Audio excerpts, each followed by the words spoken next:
2005 Cayenne, 243,000 miles update. Had some bushings replaced on the sway bars with these incredible Tijuana roads. The suspension does get a beating, and basically bought the parts online.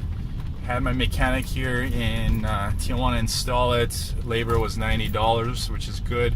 Took about 2 hours of work. It's not something you want to do yourself unless you have quite a bit of jack stands and jacks and whatnot. But basically, the bushings, there's two of them, two on each side that go around the sway bar. They wear out. It's this plastic rubber material, and I'll show you a picture of that in a second. But here we are in Tijuana, driving through these crazy roads.